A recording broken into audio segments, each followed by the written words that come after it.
Hi there, everyone. Thank you very much for joining us today for our webinar on Automotive Ethernet Testing and Measurement Techniques.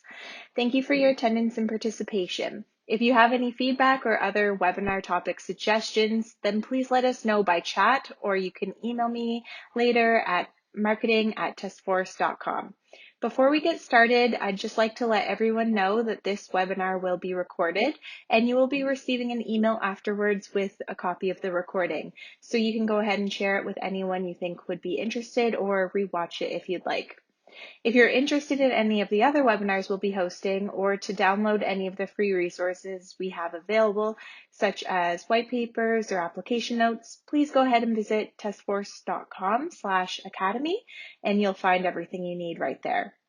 If during the webinar you have any questions, make sure that you ask them in the Q&A section in the right side menu bar, and we will be sure to get to all those questions as we get to the end of the presentation. And now, without further ado, let's jump right in and talk about automotive Ethernet testing and measurement techniques with Darshan Mehta. Hello everyone, welcome to today's webinar on Automotive Ethernet. As all of us know, automotive industry is going through a transition phase. There are a lot of new applications which are growing rapidly, like autonomous driving, connected cars. It is a very exciting time for all of us to be part of this journey. As there are new applications evolving in the automotive world, there are new in-vehicle network standards evolving.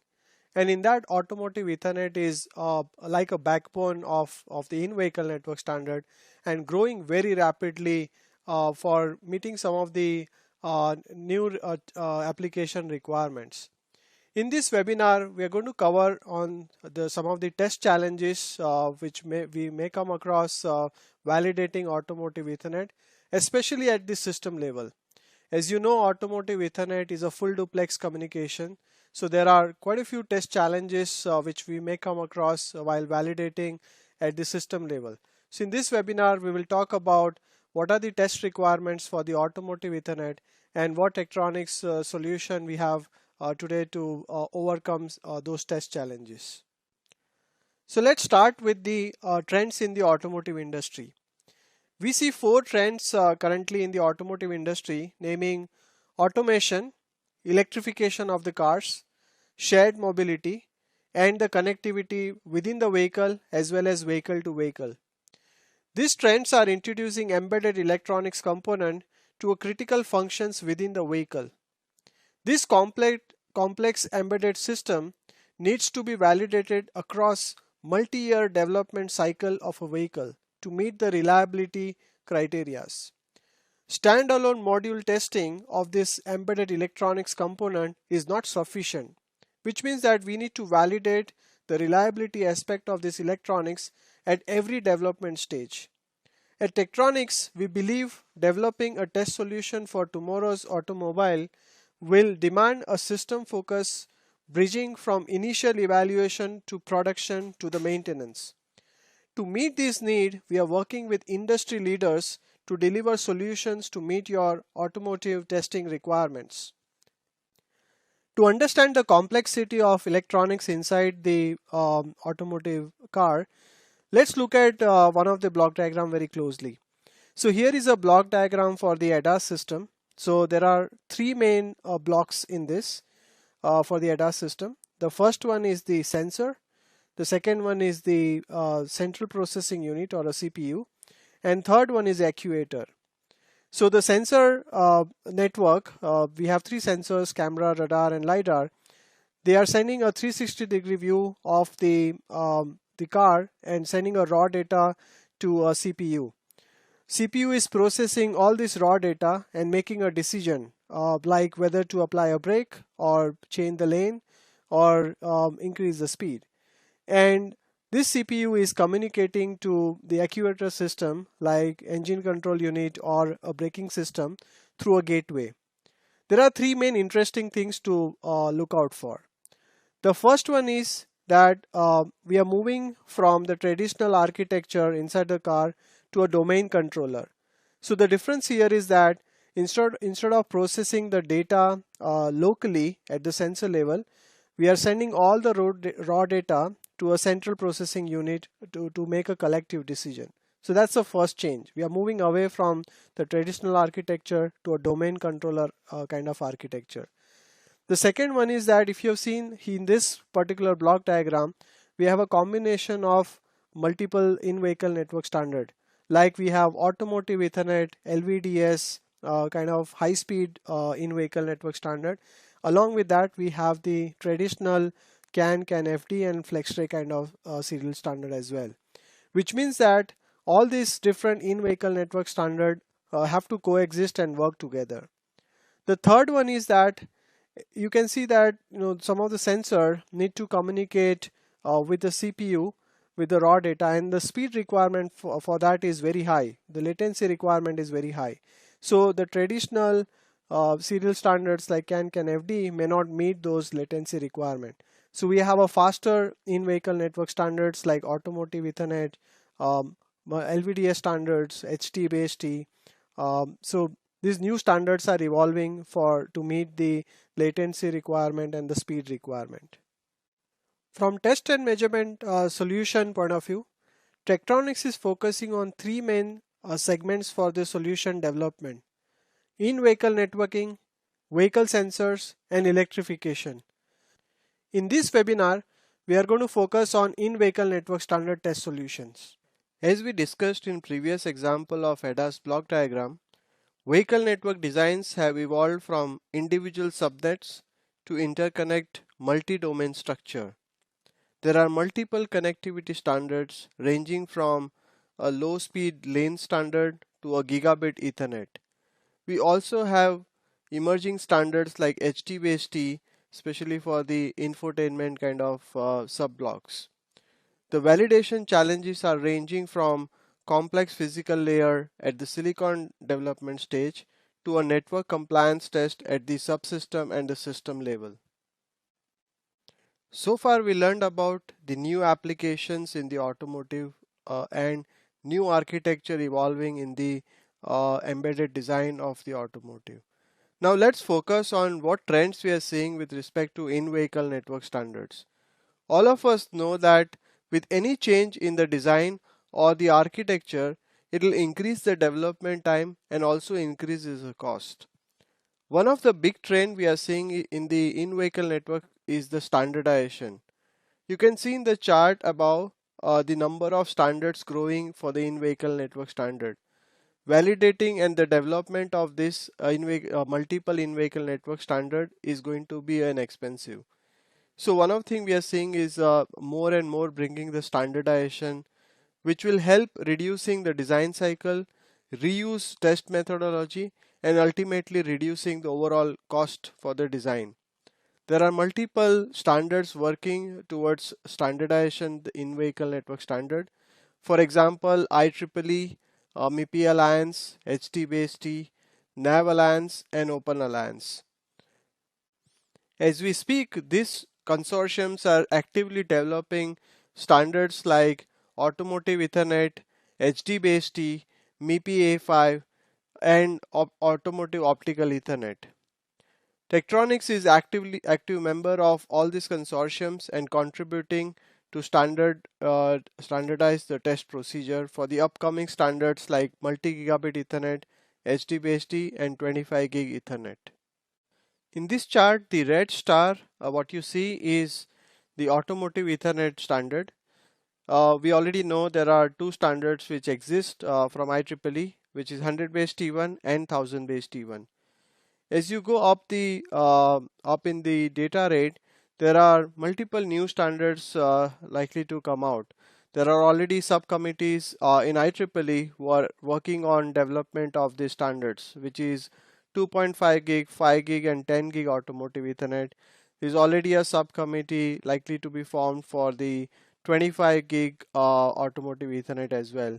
On the lower speed, there is a 10 base T1S standard also, subcommittee working on the development of the spec. So as you can see that we are moving more and more towards the standardization of the in-vehicle network standards. In this webinar, we will focus on Automotive Ethernet standard. Leading the way for adaptation was creation of industry alliance named Open Alliance Broader Reach. This alliance chose to adopt Ethernet as a well-proven and a scalable bus technology for in-vehicle network standard. As all of us know that selecting any in-vehicle network standard has to meet three main requirements. First one is a cost, weight, and the reliability.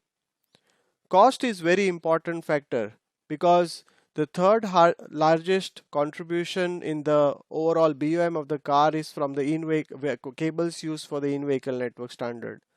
Weight is also equally important because as the weight increases, the efficiency of the car may go down, and the reliability because most of these electronics ECUs are used for the safety purpose. So if any corruption in the data bit for in the in-vehicle network standard can cause a big damage. So reliability working under in automotive harsh environment is the most important factor.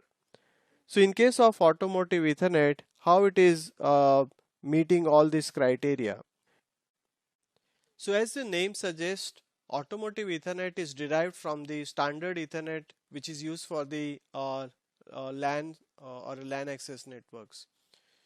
There are three main differences between the Automotive Ethernet and standard Ethernet which helps meeting some of the requirements we spoke about before. So the first one, as you can see in the diagram, is the cable used between automotive Ethernet and the conventional Ethernet. As you can see, automotive Ethernet uses untwisted single pair of cable.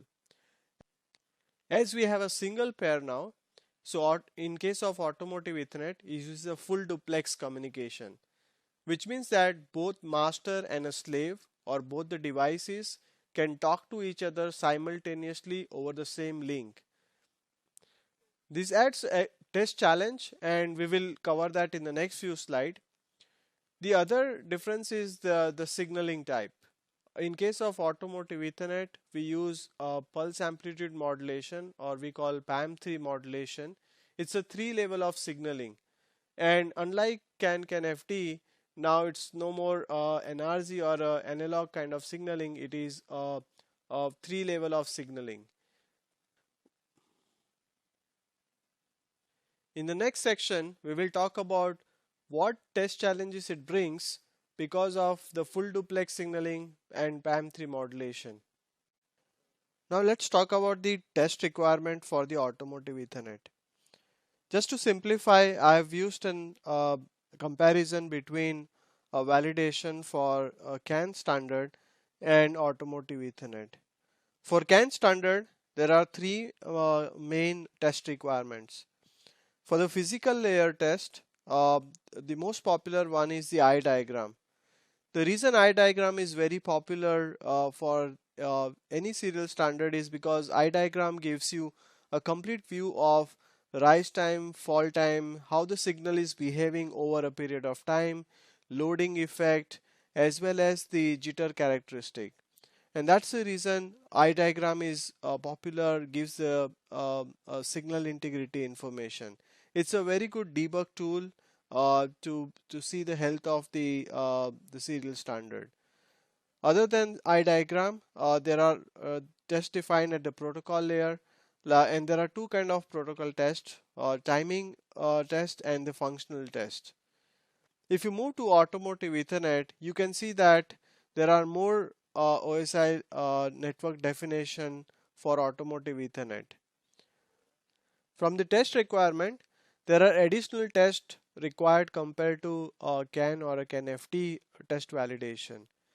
As you can see that apart from the eye diagram and the protocol test, now there is a compliance test definition. Open Alliance derives the compliance test specification depending on whether you are on a physical layer or on the protocol layer. So now in case of automotive Ethernet, we have additional test requirements, and if you see the summary, we need an eye diagram test, we need a protocol decode and the compliance test both for the physical layer and the protocol layer. So let's talk about the compliance test requirement for Automotive Ethernet. The car network development starts from a semiconductor supplier trying to validate the first chip for the new standard. This chip then passes on to an automotive tier 1 who builds the first ECU and tries to establish communication between multiple ECUs over a physical medium. The ECUs are then connected to a complete network, and then network stack is validated for the compliance and through output. One of the challenge is that there is no standard solution today that gives a complete view of this workflow. Our customers are solving these discrete steps using a discrete test systems. Tektronix is collaborating with Spirent, Intrepid CS and other industry leaders to deliver a best-in-breed solution that provides a unified view across this workflow. The IVN solution in development from Tektronix, Spirent and Intrepid Control System will provide a layer 1 to layer 7 view of the network, help the customer in getting to a functional network faster. It will help them root cause the problems and also provide the necessary compliance checks required to build a robust network. Tektronix, Spirent and Intrepid Control System will provide a comprehensive test solution for ECU validation as per the Open Alliance TC8 specification. User can cross-trigger between different instruments to debug the issues faster. This is one of the examples of integration of Tektronix, Spirent and Intrepid Control System to perform layer 1 to layer 7 test solution. In this example, we have a Tektronix scope and function generator to perform a physical layer test.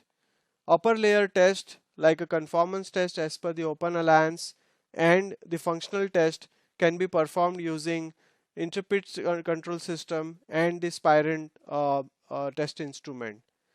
In this example, we can cross trigger between various instruments to perform the debug faster. For example, if you find any functional error in the using an Intrepid CS box, you can cross trigger with an oscilloscope and see a physical layer signal as well. This helps debugging the any failures faster. In order to achieve interoperability between the two silicon manufacturers and the devices, a key requirement of the standard is to perform compliance test. A key part of the compliance test is testing the transceiver 5. This comprises of 8 specific tests for 1000 base T1. The important thing to note here is that we have to configure a specific test mode in the DUT and perform the specific test as defined in the Open Alliance.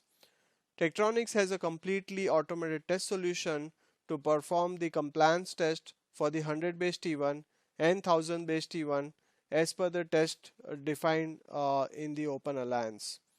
The Tektronix test automated solution automates all the instrument setting as well as performs the compliance test as defined in the Open Alliance and provides you a report of pass and fail with margins and all the plots relevant for a specific test.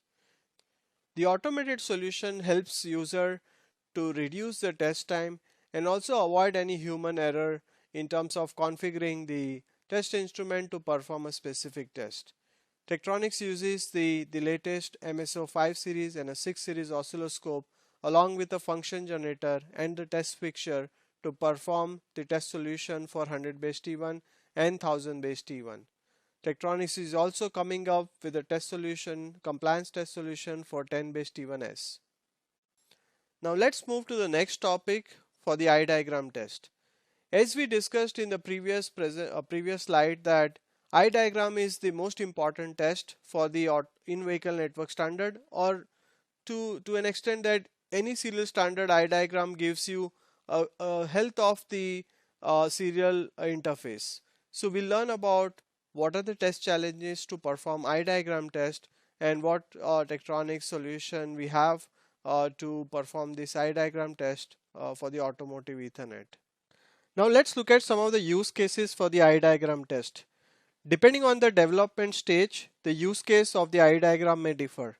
For example, if you are developing a silicon PHY, then in that case, you want to make sure that your silicon is reliably working under any noise condition. So in this case, you will apply a known amount of noise and see that how the receiver is working or how the bit error rate is changing with adding a noise. In this case, the eye diagram will give you insight about what's the impact of the noise on the signal quality. This test is called as a signal quality test defined in the Open Alliance specification, in which you add a Gaussian noise on top of the signal and see whether the link is up or down. Eye diagram could be a very useful tool. In case the link is down, you can see that how the noise is impacting the eye diagram. Now if you look at the ECU level, where at the system level you want to find out that again how your ECU is behaving under the noise condition.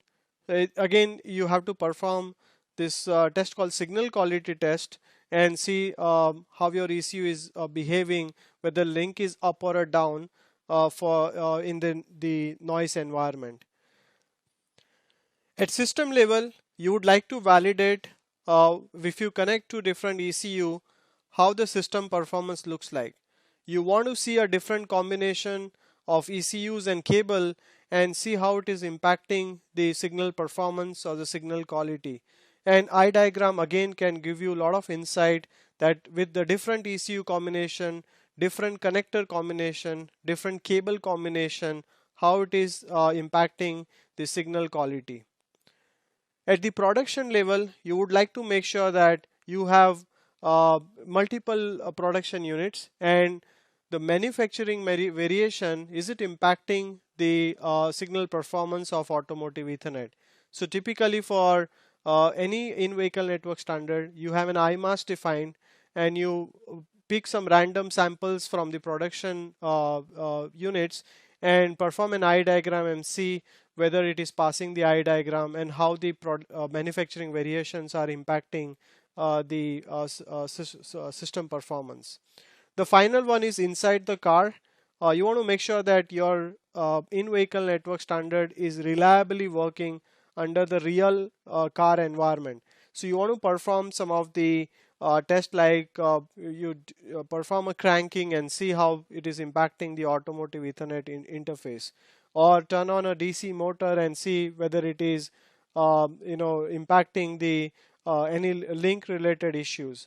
So all these system level issues you want to test in the real car, and eye diagram could be a great tool to give an insight that what's an impact of different scenarios inside the car on the Automotive Ethernet. If you see a failure in the link for Automotive Ethernet inside the car, again eye diagram tool could be a great tool to tell you how is the signal looking like at the physical layer for the Automotive Ethernet. So as I said, eye diagram is very widely used tool, and even for Automotive Ethernet or in-vehicle network standards, it is one of the very useful tool to debug or check the signal performance. In case of any serial standard like CAN, CAN-FD, or even the high-speed serial standard, to plot an eye diagram, you connect a voltage probe at the transmitter side, and you can plot an eye diagram using that. Because it's a simplex communication, so it's easy to plot an eye diagram. But in case of Automotive Ethernet, because it's a full duplex signaling, we explained full duplex in the previous section, where master and slave can send the data simultaneously on the same link. Now in this case, if you connect a voltage probe, you will not be able to plot an eye diagram. Reason is that when you probe a voltage signal on any end, whether on a master or a slave side, because the signals are mixed from both the end, you will see a closed eye diagram. If you see the eye diagram plot here and the waveform view, you can see that eye is completely closed, and even in the waveform view, it is not a 3-level signal. Ideally we should get a 3-level signal because it's a PAM3 modulated signal, but in this case you will see a multi-level signal. So this is the reason that just connecting a voltage probe like CAN-FD standard, you will not be able to plot an eye diagram. So for any full duplex communication, before doing any analysis, the first step is to do a signal separation. Currently, the only solution available in the market is using a directional coupler. Directional coupler has a property that it can separate the full duplex traffic. Using the directivity principle, directional coupler can separate the full duplex traffic and show you the signal from master and a slave. The challenge with this method is that in this case, the directional coupler needs to be installed in between the master and a slave. So which means that you need to physically cut the cable and install this directional coupler. So you are disturbing the whole system to install or adding an extra hardware in the system to perform this signal analysis, which is probably not the best way to perform any signal analysis because you're breaking the whole system. The second one is that in the directional coupler has a SMA cable, so which means you have to convert your automotive Ethernet cable into SMA connectivity before you can install even the directional coupler. The third challenge is that directional coupler works on the directivity principle, and it may not give you a true transmitter or a received signal because it sends only 10% of the signal on to the oscilloscope. So it may not give you a true voltage levels. So as you can see in this plot, it shows 100 millivolts peak to peak, while in case of automotive Ethernet, it should be at least 1 volt or greater. So it does not give you a true picture. The third one is that directional coupler has its own insertion loss and a reflection, as well as it adds the mode conversion loss. So it may not be the best way of performing a signal separation, and you may not get a true eye diagram picture using a directional coupler. So far we learned about eye diagram is important at various development stage and some of the test challenges we may face while plotting an eye diagram for automotive Ethernet. So Tektronix has an answer to this test challenges. Tektronix is very proud to announce a new signal separation solution where we don't use any hardware like a directional coupler, but using our software method we can able to do signal separation. We are using a Tektronix unique technique in which using a voltage probe and the current probe we are able to separate the traffic from the full duplex communication. We connect, as we are showing in this diagram, we connect a differential voltage probe either on a master side or on a slave side, and the current probe. You can use either a single current probe or two current probes in the direction of either a master or a slave current, and with the help of the signature of voltage waveform and the current waveform we are able to separate the traffic from master as well as slave. The biggest advantage of this approach is that we don't have to cut the cable and install any extra hardware to perform the signal separation, and it does not load the ECU circuitry. So the waveform or the eye diagram you will see is the exact replica of a master waveform or a slave waveform, and you can reliably perform the eye diagram test to perform all the tests which we mentioned in the previous use cases. So here is a waveform view. So in this case, the channel 1 is the differential voltage probe connected at the master side, and channel 2 is the current waveform. We are using only single current probe in this case. So channel 2 is a current waveform which is the current from master to slave, and using our software signal separation technique and using these two waveforms, you can see the bottom two signal, which is the one of them is the master signal and the bottom one is the slave signal. You can clearly see that the channel 1 signal, which is a full duplex signal, is not a PAM3 or a 3-level signal. It is multiple levels garbage data basically. It's because it's a full duplex signaling. After the signal separation, if you can look closely, the master and a slave signal, you can clearly see a PAM3 3-level signal, which is a PAM3 modulation. You will see the near end signal is much clearer compared to far end because far end has the cable effect as well. So we can show a master and a far end slave signal both using this software technique. Once the waveforms are separated, you can perform the PAM3 analysis for the Automotive Ethernet. We have implemented quite a few measurements for the Automotive Ethernet to deep dive into the signal quality part. So we have implemented the eye diagram measurements like eye height, eye width. You can perform the PAM3 modulation linearity measurements, jitter separation, bathtub curve to show you at what BR level the eye diagram will be completely closed, and eye mask testing. Eye mask is a user defined test, so user can create their own eye mask for the near end as well as far end and perform the pass and fail test. All these measurements are implemented under TechExpress automation platform, so user can select one or multiple measurements and perform all the measurements in the complete automation environment. As this is an analysis tool, all the limits are defined by the user. So you have a user defined limits and you can perform the pass fail kind of test under the user defined limit. TechExpress PAM3 analysis solution gives you a report with a pass fail limit as user defined compared to user defined limits. Also, it gives you all the plots for the near end as well as far end signal. You can run this test in multiple iteration as well and get a consolidated report. So you can see the change in the eye diagram or a signal behavior in different condition and share the report with your counterpart team. So in summary, eye diagram is the golden tool to find out the signal quality or a signal integrity of the Automotive Ethernet link, and all these tests are possible with a software signal separation technique. We don't have to really cut any cables to perform or look inside the system performance.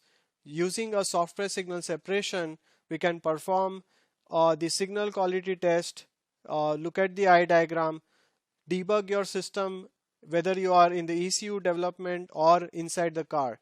You can now look at the Automotive Ethernet signal both for a master and a slave without cutting any cables or compromising on the signal quality. So in summary, all these tests which are very important for the signal integrity engineers and the system validation guys are now possible using Tektronix Solution. Now let's look at the next use case of the Automotive Ethernet protocol test for the timing measurements. So even for the protocol decode, we have a same test challenge, that because it's a full duplex signaling, before even doing a protocol decode, the first step is doing a signal separation. And again, a lot of companies are using a directional coupler based solution to decode the Automotive Ethernet traffic. And again, we have the same challenge that at the system level, we have to break the link to install the directional coupler and perform the protocol decode. So in case of Tektronix, we are again using a signal separation technique to do a protocol decode as well.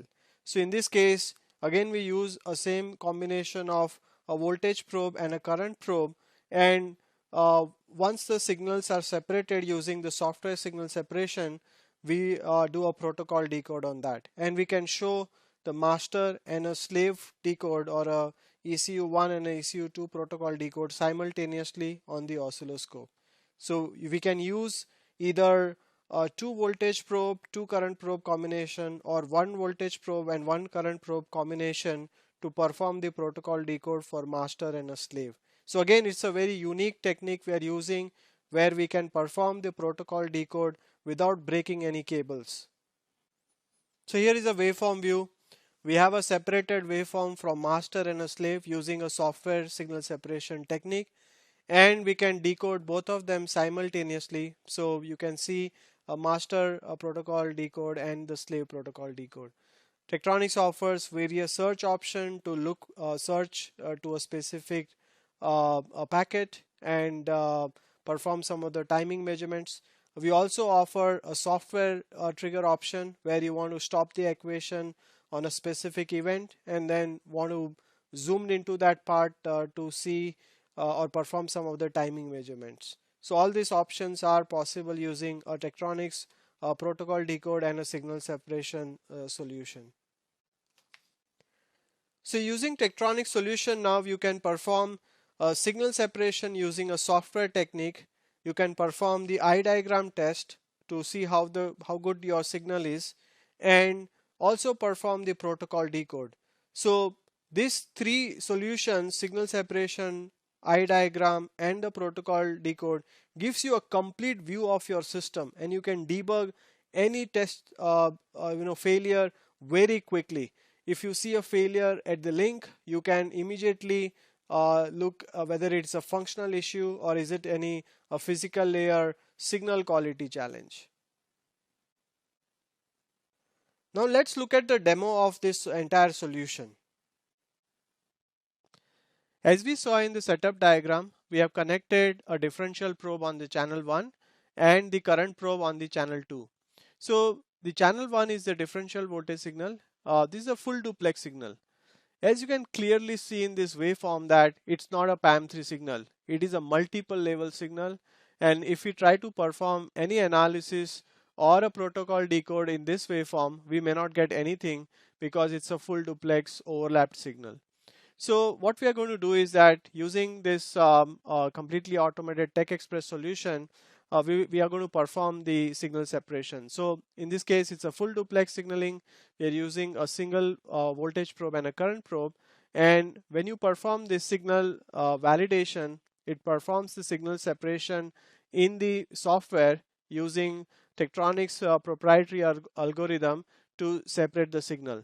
In this case, we are not going to run this, but I'll show you that once the signal separation is done, we will get the waveform loaded into the reference signal. In this case, it is on the reference 7 and the reference 8. So you can see that the reference 7 signal is after the separation. So this is the near end master signal. Now you can clearly see it's a PAM3 signal. It's a 3-level signal and shows the a separated signal for the master. And the R8 is the far end signal, which is from coming from the slave side. You may see some ringing effect on the slave signal compared to master signal because it has the cable effect as well. Now let's perform the protocol decode and see whether we are able to decode this bus or not. So in this case, we are going to configure the protocol decode in this case.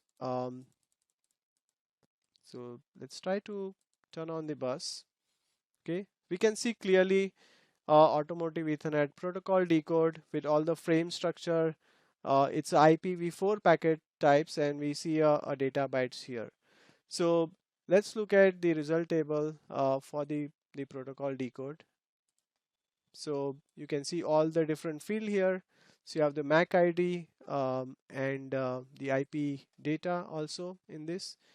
So it is able to decode on the R7. So we are decoding on the master side. Similarly, we can decode on the slave and do a protocol decode of both master and a slave signal without doing any cutting the cables or adding any directional coupler in this. Now let's move to the next step, which is the PAM3 eye diagram analysis.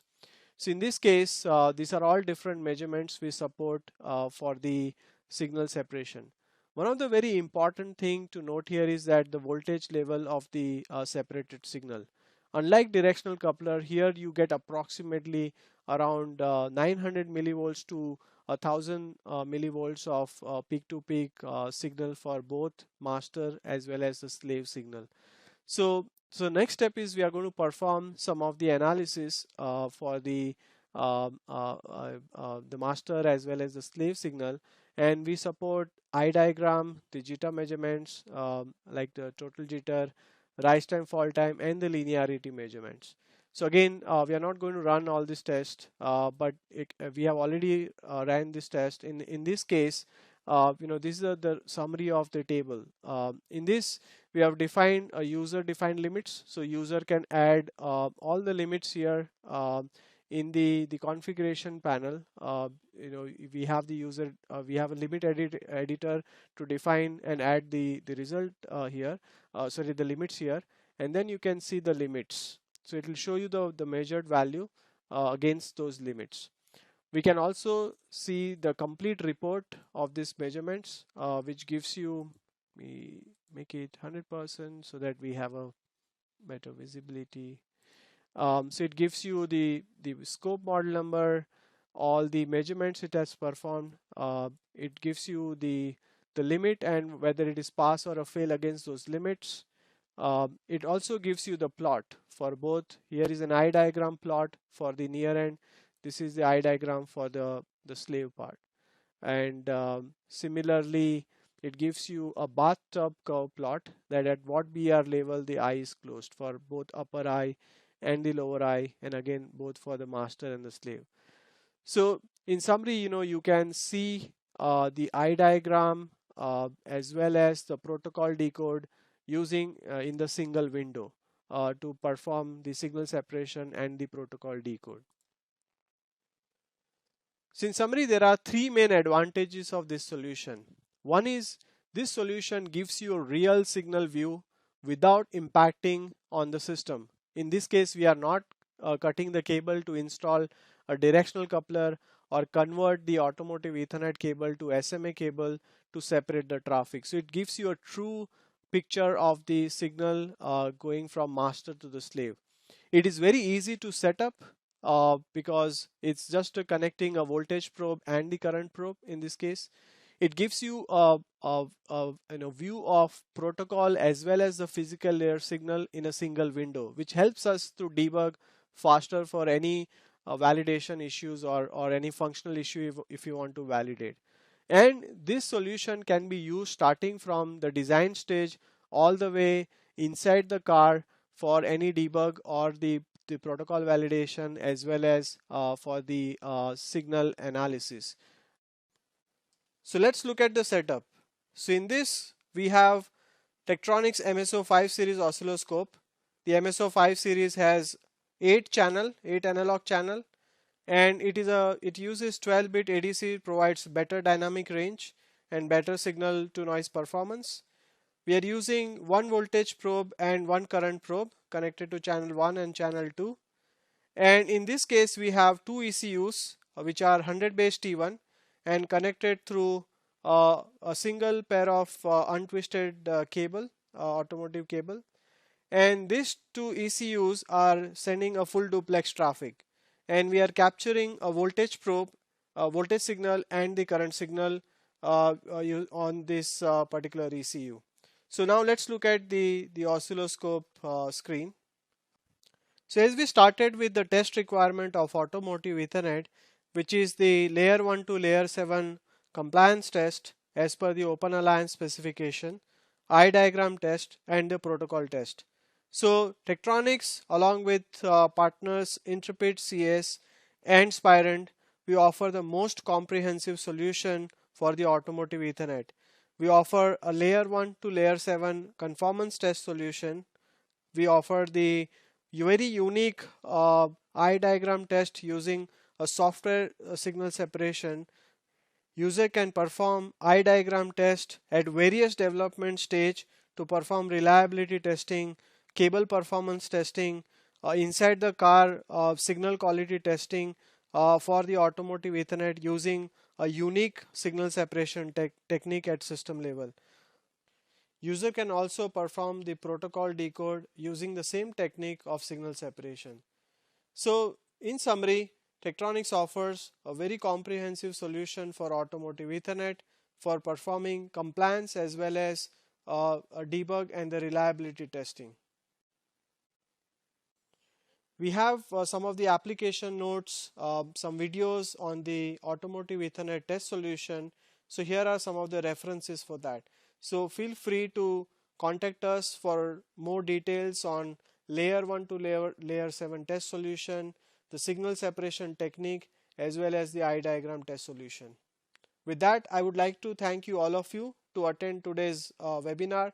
I hope it was useful, and now we are open for the questions, so feel free to send your questions on the chat box and we'll be happy to provide you answers for your questions. Once again, thank you so much for attending today's webinar. So thank you everyone. So So we have the first question from the audience, and I encourage all of you to type in your question. So the question is eye diagram test part of the compliance specification? So the answer is, eye diagram test is not part of the compliance test as such, of the Open Alliance as well as IEEE. But as I mentioned in the presentation, that eye diagram is a very important tool. Even for CAN FD kind of standard, we are already performing this kind of tests. And especially when you're doing a system integration, it is very important to find out that how the signal performance would be with a different cable, different connector, different routing of the cable, different impedance profile of the cable. So that's the reason eye diagram gives you an inside view of at the system level. So that's the reason eye diagram is very important in case of the automotive Ethernet. There are quite a few customers who would like to do this testing at the system level. So that's the reason we have added this measurements into the for the automotive Ethernet. The next question we have got is, so do we need a differential current probe or a single current probe for doing a signal separation? So the solution supports both the approach. You can use a single current probe or a differential current probe as well. The difference would be that in the lab environment, obviously you can work using a single current probe. But when it's a noisy environment, let's say you're testing a system inside the car and in the presence of a lot of noise, so in that case, you get a better accuracy if you use a differential current probe, because it will remove the common mode noise. So that's the reason we offer both options, and the solution works perfectly fine even with a single current probe or the differential current probes. It all depends on how noisy the condition is and how it is impacting the signal. But the solution will support in both the cases. You got one more question. So the question is, you mentioned about the signal quality test, and as per the Open Alliance, signal quality test can be performed using the link status. How the eye diagram helps for this test? Very good question. So in the Open Alliance specification, the way signal quality test is defined today is that you add a Gaussian noise on top of the signal and see the link is fail or link is up or down, and you read SQI value, basically a signal quality indicator.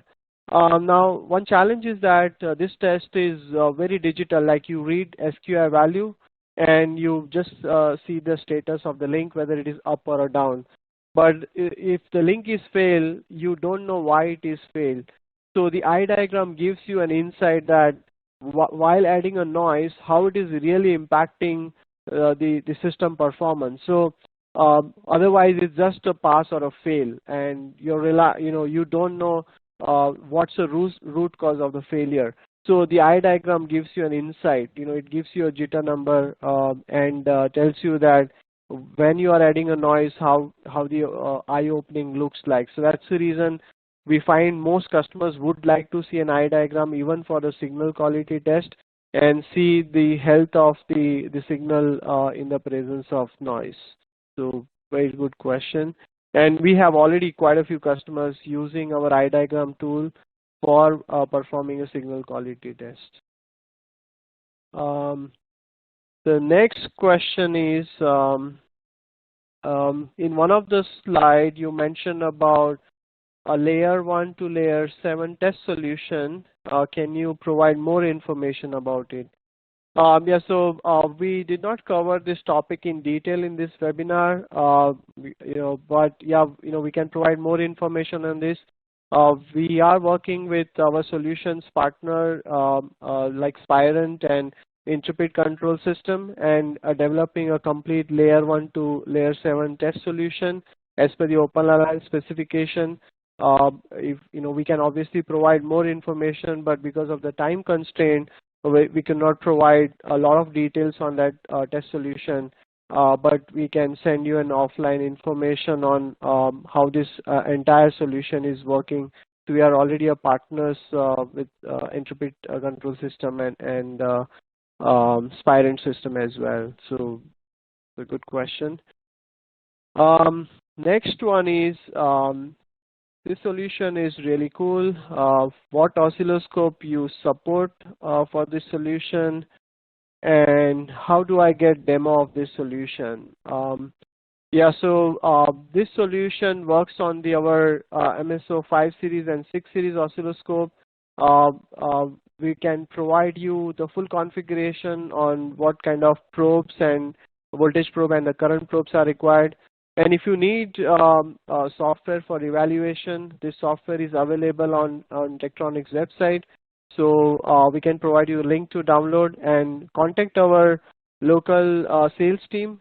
They will be able to offer you the license to try this solution on your ECU system.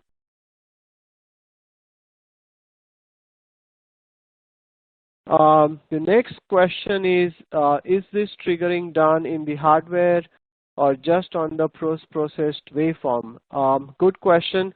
So in this case, we are doing a trigger on the post-processed waveform.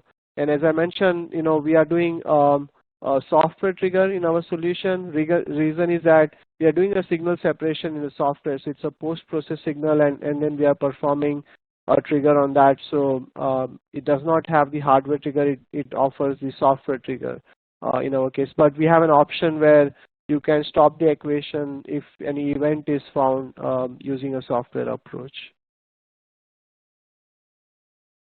So again, I would like to thank you for attending this webinar. I hope it was useful for you.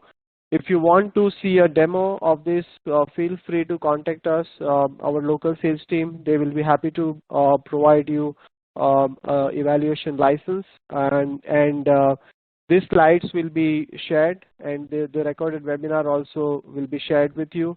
So once again, thank you so much for joining this webinar, and feel free to contact us if you need more information on that. Thank you so much for joining.